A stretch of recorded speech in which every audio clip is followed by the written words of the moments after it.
Still remember the first day I met her, even though at that time I had no idea how important she would become in my life.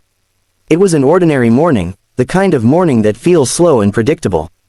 I was walking to the bus stop with my headphones on, thinking about work, bills, and all the small worries that filled my mind. Life felt routine, almost colorless, and I believed nothing special was waiting for me. The bus was late, as usual. A small group of people stood quietly, each lost in their own thoughts. That was when I noticed her. She was standing a little away from the crowd, holding a book in her hands. Her face was calm, and there was something gentle about the way she turned the pages. I did not know her name, her story, or anything about her life, but for some reason, my eyes kept returning to her. When the bus finally arrived, it was crowded. People rushed inside, pushing and squeezing to find space. By chance, she stood next to me.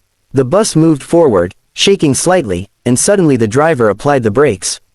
She lost her balance, and without thinking, I held her arm to stop her from falling. She looked at me, surprised at first, then smiled softly and said thank you. That simple word felt warmer than I expected. We did not talk much at first. The noise of the bus and the crowd made conversation difficult. But after a few minutes, she asked if the bus was always this crowded. I laughed and said yes, especially on Mondays. That small exchange broke the silence between us.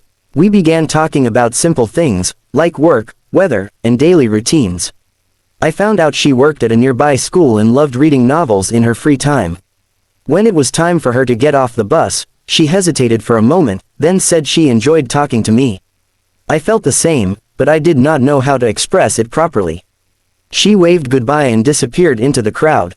As the bus moved on, I felt an unexpected emptiness, as if something important had just passed through my life and left a quiet mark behind.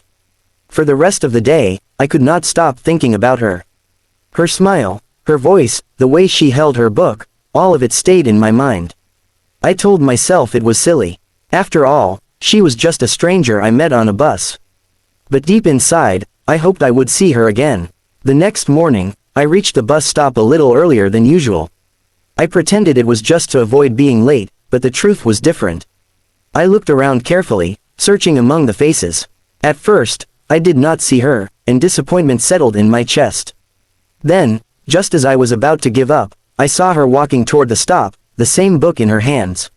She noticed me too and smiled, this time with recognition. We greeted each other like old friends, even though we had met only once. On the bus, we talked more freely. She told me about her students and how teaching made her tired but happy. I shared my own struggles at work and my dreams that I rarely spoke about. It felt easy, natural, as if we had known each other for a long time. Days turned into weeks, and meeting her became the best part of my mornings. Sometimes we talked non-stop, and sometimes we simply stood together in comfortable silence. I learned that she loved quiet cafes, long walks, and old songs that reminded her of childhood. She learned that I enjoyed writing, even though I never showed my work to anyone. One evening, after work, I finally gathered the courage to ask her if she would like to have coffee with me. My heart was beating fast, and my voice felt unsteady. For a moment, she said nothing, and I feared I had ruined everything. Then she smiled and said yes. That simple answer filled me with a happiness I had not felt in a long time. Our first coffee together was not perfect. I spilled some coffee, and we both laughed about it. We talked about our families, our fears, and the choices that brought us to where we were. I realized that she was not perfect, and neither was I, but that made everything feel more real. As the days passed, my feelings grew stronger. I started noticing small details, like how she listened carefully when I spoke and how she encouraged me to believe in myself. Being with her made me want to become a better person. For the first time in years, I felt hopeful about the future. I did not know where this connection would lead. I did not know if love was already beginning or if it was still finding its way. But one thing was clear to me. That ordinary morning, at a crowded bus stop, had changed my life in a quiet and beautiful way. Our story had just begun, and I was ready to see where it would take us.